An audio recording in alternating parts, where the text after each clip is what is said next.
सत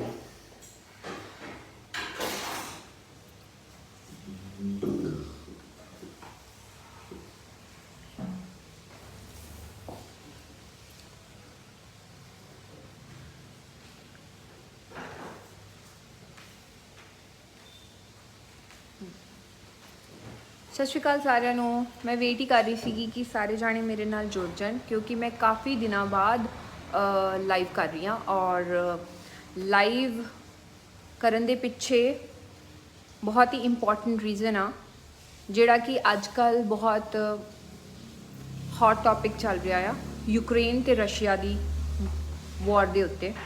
सो उस बारे कुछ गल्लां करनियां सीगियां और मैं चाहती सी कि वो गल्लां मैं लाइव आके रखा। एंड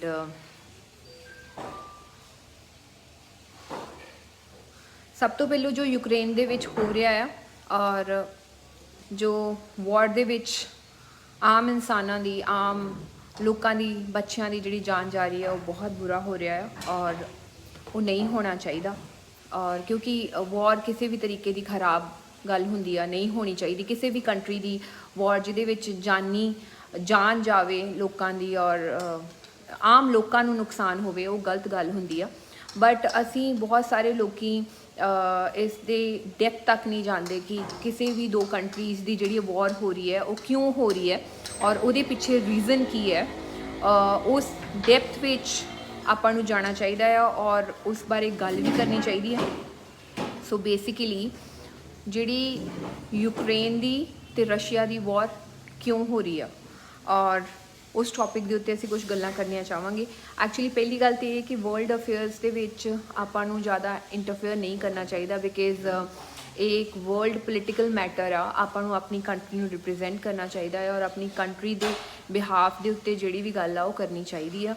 और बट मैं कुछ जिहड़ियां गल्लां आ वो करना चाहुंदी हाँ और जिस विच मैं आई बिलीव अज दा ट्वीट सीगा, कल दा ट्वीट सीगा, कल दा ट्वीट सीगा, कल दा ट्वीट सीगा, जिहदे विच आई बिलीव सो कि साडे प्राइम मिनिस्टर ने गल कीती होगी रशियन गवर्नमेंट दे नाल, जिन्हां ने मतलब 6 घंटे वास्ते अपनी वॉर डिले की और जिहदे विच इंडियन स्टूडेंट्स नूं उत्थों बाहर निकलन दा टाइम दिता है, क्योंकि इंडिया दे रशिया दे नाल काफ़ी चंगे रिलेशनस ने और रशिया ने इंडिया नूं 1971 एंड 1962 दे विच भी हेल्प की सीगी। और India paused a war for 6-8 hours just to get Indians out, a war that nobody, not US, not EU, has been able to stop. Let's think it. ये tweet सीगी। So basically Russia ने हमेशा ही India नूं help की है और जदों भावें 1971 दे विच पाकिस्तान दे नाल इंडिया की वॉर हुई सी, उदों भी रशिया ने हेल्प की सी। आपां नूं हिस्टरी जिहड़ी है ना वो स्क्रोल डाउन करके देखनी चाहिए है कि रशिया की यूक्रेन दे नाल क्यों लड़ाई हो रही है। सो बेसिकली रशिया की यूक्रेन दे नाल इस करके लड़ाई हो रही है क्योंकि यूक्रेन ने रशिया नूं डेप्थ विच पाउण दी गल सोची सीगी, क्योंकि रशिया का जिहड़ा 70% जिहड़ा काम आ वो गैस पाइप दे नाल चलदा आ, गैस दे नाल चलदा आ और जिहड़ा गैस रशिया सप्लाई करदी आ यूरोप नूं और उहदी जिहड़ी गैस पाइप आ यूक्रेन दे थ्रू जांदी आ और यूक्रेन रशिया तो टैक्स चार्ज करदा आ। जदों यूक्रेन के प्रेजिडेंट ने रशिया का जदों ये देखा भी रशिया को फायदा हो रहा है इस चीज़ का, उन्होंने डेप्थ विच पाउण वास्ते उन्होंने हाई कर दिता टैक्स इहदा गैस पाइप का कि टैक्स असी ज़्यादा चार्ज करांगे रशिया तो। सो फिर जदों रशिया ने फिर भी फ्रेंडली रिलेशनस बिल्डअप करके रखे यूक्रेन के नाल, उन्होंने समुंदर दे विच दी काफ़ी 5 साल ला के काफ़ी ज़्यादा पैसे ला के गैस पाइप बिल्डअप की यूरोप कंट्रीज़ नूं डायरैक्ट सप्लाई करने वास्ते। फिर यूक्रेन ने अमेरिका दे नाल मिल के नैटो दे विच अपने आप नूं पाउण दी गल कीती और जिहड़ी कि अमेरिका ने हमेशा ही ये कोशिश की है कि दो नेबरिंग कंट्रीज़ नूं लड़ा दो तो अपना जिन्ना भी हथियार आ उस कंट्रीज़ नूं सप्लाई करके अपना प्रॉफिट देख ले। और मैनूं लगदा है कि पिछले कई महीनों तो यूक्रेन नूं काफ़ी अमेरिका ने ਅਸਲਾ ਪ੍ਰੋਵਾਈਡ ਕੀਤਾ, ਜਿਹਦੇ ਵਿੱਚ ਅਮਰੀਕਾ ਬਹੁਤ ਹੀ ਪ੍ਰੋਫਿਟੇਬਲ ਡੀਲ ਦੇ ਵਿੱਚ ਰਿਹਾ ਆ। ਸੋ ਆਪਾਂ ਨੂੰ ਇਹ ਜਿਹੀਆਂ ਜਿਹੜੀਆਂ ਗੱਲਾਂ ਨਾ ਡੀਪਲੀ ਸੋਚਣੀਆਂ ਚਾਹੀਦੀਆਂ ਨੇ ਕਿ ਇਹ ਗੱਲ ਕਿਹਦੇ ਨਾਲ ਲਿੰਕਡ ਆਪਾਂ ਔਰ ਕੀ ਹੋ ਰਿਹਾ ਆ ਔਰ ਕਿਹੜੀ ਕੰਟਰੀ ਦੇ ਨਾਲ ਸਾਡੀ ਕੰਟਰੀ ਦੇ ਗੁੱਡ ਟਰਮਸ ਨੇ।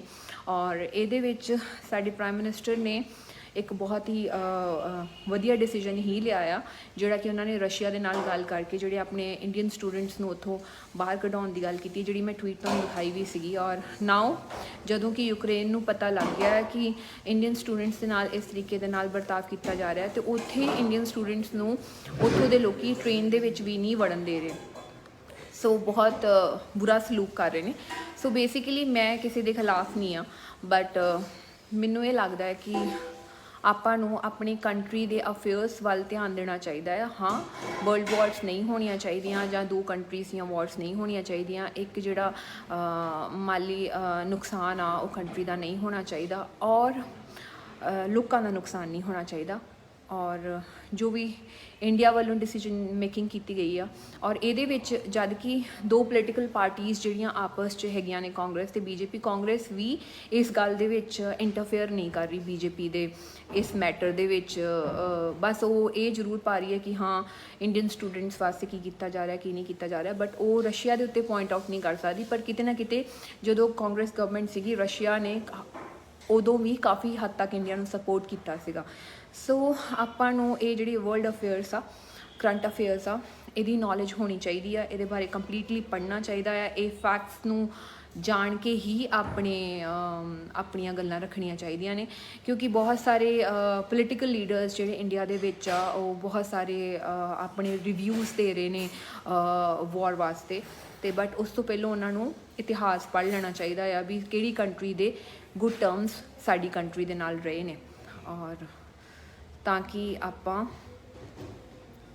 ਸਹੀ ਡਿਸੀਜਨ ਮੇਕਿੰਗ ਕਰ ਸਕੀਏ ਔਰ ਸਹੀ ਚੀਜ਼ਾਂ ਨੂੰ ਡਿਪਿਕਟ ਕਰ ਸਕੀਏ ਔਰ ਸੋਸ਼ਲ ਮੀਡੀਆ 'ਤੇ ਸਹੀ ਗੱਲਾਂ ਨੂੰ ਅੱਗੇ ਲੈ ਕੇ ਆ ਸਕੀਏ। ਕਿਉਂਕਿ ਆਪਣਾ ਅੱਜ ਦਾ ਜਿੰਨਾ ਵੀ ਯੂਥ ਆ, ਉਹਨਾਂ ਨੂੰ ਇਸ ਚੀਜ਼ ਦੀ ਨੌਲੇਜ ਨਹੀਂ ਹੈਗੀ ਇਹ ਸਾਰੀਆਂ ਚੀਜ਼ਾਂ ਦੀ, ਕਿਉਂਕਿ ਉਹ ਮੈਨੂੰ ਲੱਗਦਾ ਹੈ ਬਹੁਤ ਘੱਟ ਪੜ੍ਹਦੇ ਨੇ। ਔਰ ਉਹਨਾਂ ਨੂੰ ਪੜ੍ਹਨਾ ਚਾਹੀਦਾ, ਆਪਣਾ ਇਤਿਹਾਸ ਭੁੱਲਣਾ ਚਾਹੀਦਾ ਆ, ਉਹਨਾਂ ਨੂੰ ਪਤਾ ਹੋਣਾ ਚਾਹੀਦਾ ਵੀ ਕਿਹੜੀ ਕੰਟਰੀ ਨੇ ਇੰਡੀਆ ਨੂੰ ਸਪੋਰਟ ਕੀਤੀ ਸੀਗੀ ਔਰ ਕਿਸ ਟਾਈਮ ਦੇ ਉੱਤੇ ਕਿਹੜੇ ਚੰਗੇ ਰਿਸ਼ਤੇ ਰਹੇ ਨੇ ਕਿਹੜੀ ਕੰਟਰੀ ਦੇ।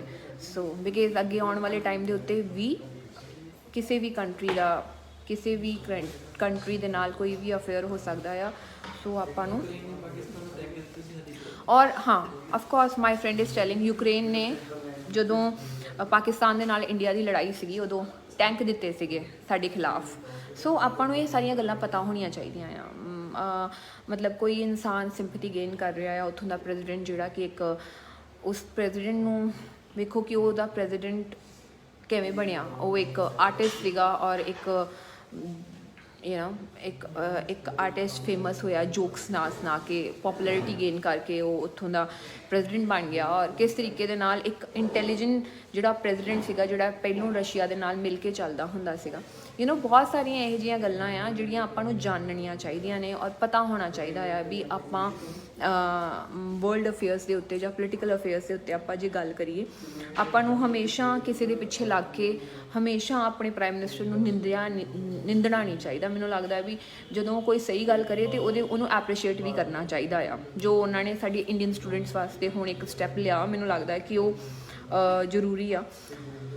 ਹੋਰ ਮੈਂ ਕੁਛ ਪੁਆਇੰਟਸ ਜਿਵੇਂ ਮੈਂ ਖੁਦ ਪੜ੍ਹਦੀ ਰਹਿੰਦੀ ਹਾਂ, ਸੋ ਮੈਂ ਕੁਛ ਪੁਆਇੰਟਸ ਲਿਖੇ ਵੀ ਸੀਗੇ ਕਿ ਵਰਲਡ ਵਾਰ 2 ਤੋਂ ਬਾਅਦ ਜਿਵੇਂ ਵਰਲਡ 3 ਜਨਰੇਸ਼ਨਸ ਡਿਵਾਈਡ ਹੋਇਆ ਸੀਗਾ, ਜਿਵੇਂ ਅਮਰੀਕਾ ਹੋ ਗਿਆ ਔਰ ਸੈਕਿੰਡ ਰਸ਼ੀਆ ਦੇ ਵਿੱਚ ਹੋ ਗਿਆ, ਜਾਂ ਨਿਊਟਰਲ ਕੰਟਰੀ ਸੀਗੀਆਂ ਜਿਹਦੇ ਵਿੱਚੋਂ ਆਪਣੀ ਇੰਡੀਆ ਵੀ ਸੀਗੀ, ਔਰ ਜਰਮਨੀ ਜਿਹੜਾ ਹੀ ਸੀਗਾ ਉਹ 2 ਜਗ੍ਹਾ 'ਤੇ ਡਿਵਾਈਡ ਹੋਇਆ ਸੀਗਾ, ਔਰ ਜਿਹੜਾ ਕਿ ਅਮਰੀਕਾ ਦੇ ਕੋਲ ਚਲੇ ਗਿਆ ਸੀਗਾ ਅਤੇ ਰਸ਼ੀਆ ਦੇ ਕੋਲ ਚਲੇ ਗਿਆ ਸੀਗਾ। ਔਰ ਅਮਰੀਕਾ ਨੇ ਨੇਟੋ ਬਣਾ ਲਈ ਸੀਗੀ, ਜਿਹਨੂੰ ਅਸੀਂ ਬੇਸਿਕਲੀ ਨੇਟੋ ਸਾਰੇ ਸੋਚਦੇ ਨੇ ਵੀ ਕੀ ਆ, ਉਹ ਮਿਲਟਰੀ ਅਲਾਇੰਸ ਆ। ਔਰ ਅਮਰੀਕਾ ਜਿਹੜੀ ਹੈ ਜਿਹਨੇ ਸੋਵੀਅਤ ਬ੍ਰੋਕ ਕਰ ਦਿੱਤਾ ਸੀਗਾ, ਔਰ ਯੂਕਰੇਨ ਇੱਕ ਅੱਡ ਕੰਟਰੀ ਬਣ ਗਈ ਸੀਗੀ ਬਾਅਦ ਦੇ ਵਿੱਚ। ਐਂਡ ਅਮਰੀਕਾ ਦੀ ਸੀਕ੍ਰੇਟ ਮੀਟਿੰਗ ਵੀ ਹੋਈ ਸੀਗੀ ਰਸ਼ੀਆ ਦੇ ਨਾਲ, and not to add more countries in ਇਹਦੇ ਵਿੱਚ ਨੇਟੋ ਦੇ ਵਿੱਚ, ਖਾਸ ਕਰਕੇ ਜਿਹੜੀਆਂ ਯੂਰਪੀਅਨ ਕੰਟਰੀਜ਼ ਆ ਉਹਨਾਂ ਨੂੰ ਐਡ ਨਹੀਂ ਕਰਨ ਵਾਸਤੇ, ਤਾਂ ਕਿ ਉਹ ਰਸ਼ੀਆ ਨੂੰ ਰਸ਼ੀਆ ਜਿਹੜਾ ਹੈ ਉਹ ਜਰਮਨੀ ਨੂੰ ਫ੍ਰੀ ਕਰ ਦੇ, ਇੱਕ ਫ੍ਰੀ ਇੰਡੀਪੈਂਡੈਂਟ ਕੰਟਰੀ ਕਰ ਦੇ।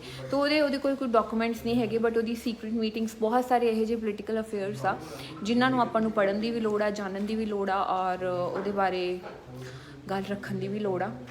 ਸੋ ਬੇਸਿਕਲੀ ਇਹ ਕੁਛ ਗੱਲਾਂ ਸੀਗੀਆਂ ਜਿਹੜੀਆਂ ਆਪਾਂ ਨੂੰ ਬਿਨਾਂ ਸੋਚੇ ਸਮਝੇ ਕਿਸੇ ਵੀ ਕੰਟਰੀ ਬਾਰੇ ਰਿਵਿਊਜ਼ ਨਹੀਂ ਦੇ ਦੇਣੇ ਚਾਹੀਦੇ, ਔਰ ਕਿਸੇ ਵੀ ਕੰਟਰੀ ਨੂੰ ਬੁਰਾ ਭਲਾ ਨਹੀਂ ਕਹਿ ਦੇਣਾ ਚਾਹੀਦਾ। ਇਹ ਜਾਣਨਾ ਚਾਹੀਦਾ ਸੀ ਉਸ ਕੰਟਰੀ ਨੇ ਸਾਡੀ ਕੰਟਰੀ ਦੇ ਨਾਲ ਉਹਦਾ ਕਿਹੋ ਜਿਹੇ ਲਿੰਕਸ ਰਹੇ ਨੇ, ਉਸ ਕੰਟਰੀ ਨੇ ਸਾਨੂੰ ਕਿੰਨੇ ਬੁਰੇ ਟਾਈਮ ਦੇ ਉੱਤੇ ਵੀ ਸਪੋਰਟ ਕੀਤਾ ਸੀਗਾ।